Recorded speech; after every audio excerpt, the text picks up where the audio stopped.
Hello, creative people! It's Sherry with Dragon Wagon Studio. Thank you for joining me today on my channel. In today's video, I am showing you how to create a swatch for all your resin inks. Now, this is a swatch that I have started. I made another one before, but I ran out of room. So here's the one that I made before. And basically, I just take my little gummy bear mold here and put resin in it, and then I will fill it up with my inks, my glitters, other tests I've done with other glitters. I've even done food coloring. I've done acrylic paint. What else have I done?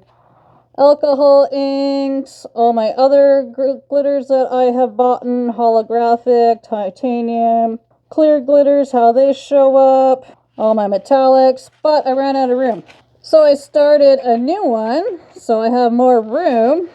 And now the importance of a swatch is so you know what colors your inks are going to show up as when you put them in your resin. Every artist has a swatch of some sort, whether it be with their paints, their watercolors, their pencil crayons, it doesn't matter. Resin's no different.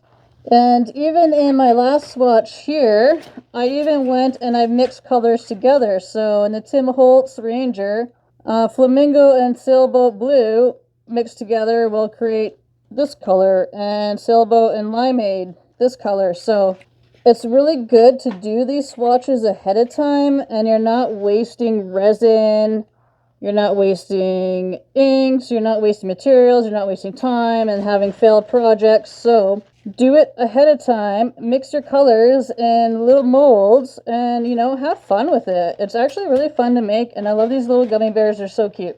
So to add on there, you saw that I had a blank space, and today I am going to be doing my glow-in-the-dark pigments. I got these at Magic Resin, and I just thought they looked so fun.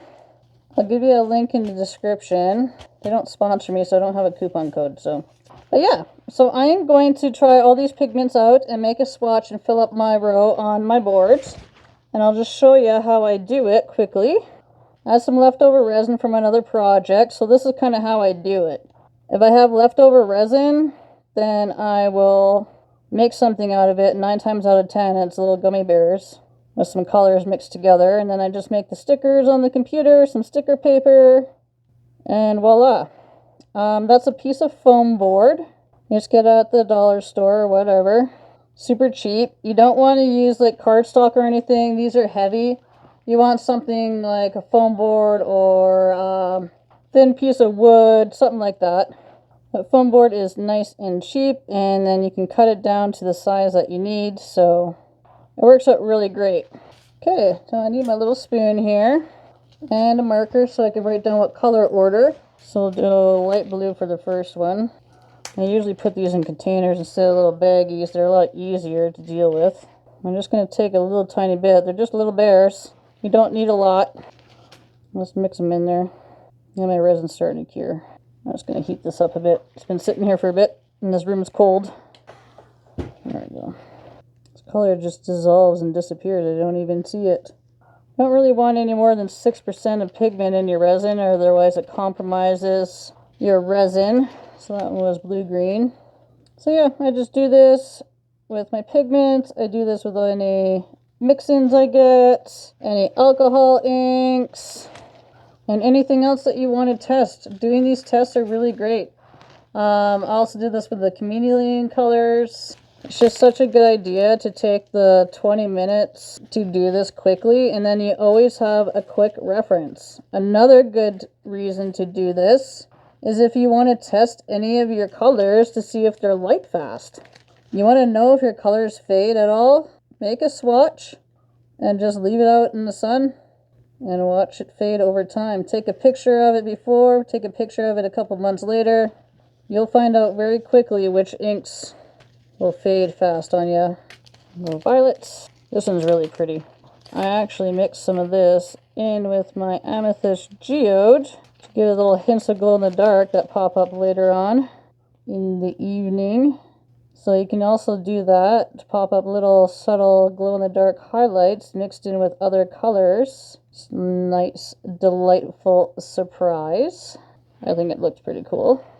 If you haven't checked out that video, go do that. It's awesome. Fun, vibrant colors. Love it. All right. So we'll let those cure and then we'll glue them on my board. But yeah, it's just that easy, guys. And so well worth doing it. Spend the time, make a swatch, make it fun, find a fun mold that you like. Like, I just love my little gummy bear mold. They're so cute. You can do them in all different colors. So yeah, that's all you gotta do. But yeah, we'll test out the glow in the dark after too, because I haven't tested much of these colors yet. So we'll see what those turn out like also. Okay, creative people, my little gummy dudes are dry. So now I'm gonna go and demold them. Here's my little cheat sheet. Oh, it's underneath. So this guy was, what do we have here? Light blue, blue green, yellow green. So he was light blue, he goes there. Blue green, yellow green. Then we had yellow, which is this guy. Wow, that's bright. Look how bright the little dude is. I mean, what? Yellow, orange, orange, red, red. Ooh, that's a neat color. I like that. These are bright. So bright. They look better on the bears than they do in the bags. This was magenta, I think. And I think this was rose pink. This came out really nice. The mica powder blended in really good. Sometimes they don't blend in so nice when you're mixing them in the little bear molds. So now I just go and use E6000 and glue them to my board. It dries really quick. It's not runny, it's very goopy, so it stays in place. And it's just super easy. And I just glue my little bears, get them on the edges, put them in place, easy done. Now I can't stress enough how important swatches are. These are excellent, excellent ways to reference colors. You can do color mixing. You know what colors work best together. You can find out what colors you have that are cool versus warm. Because when you mix cool colors with warm colors, that's how you get muddy colors. So it's good to know which colors you can mix together before you go into a project and you're like, oh, my colors are muddy. Well, that's because you mix cool with warm. And it's really tricky in tones like reds or even greens, you know, any kind of complementary colors where there's colors mixed. It gets a little skewed if you don't know which is which. So it's a really good way to test out your colors. I also do a swatch in a watercolor book. So I have a watercolor book here. It's just 140-pound paper. You don't need anything expensive.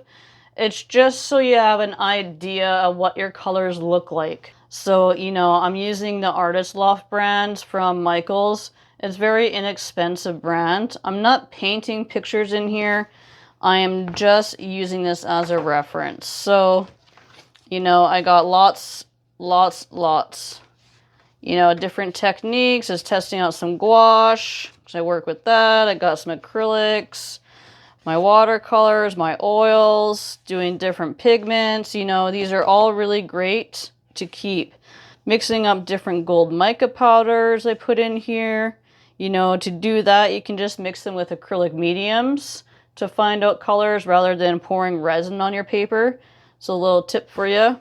These are the Amazon inks. Like, these have already significantly faded, and I just have them in a book. They're never exposed to sun. So, you know, keep these, especially a book. If you cannot make a 3D one for your alcohol inks and your mica powders, at least keep a small book. You know, you can always find space. Swatches are just so important as an artist. So I hope you guys enjoyed this video. Please hit that subscribe button if you enjoyed this. It really helps me get my little channel out there. So I appreciate everybody that has subscribed to my channel, and thank you so much. I feel so blessed. If you guys ever have any questions or comments, shoot them in the comments section. I'll be happy to answer any questions you have.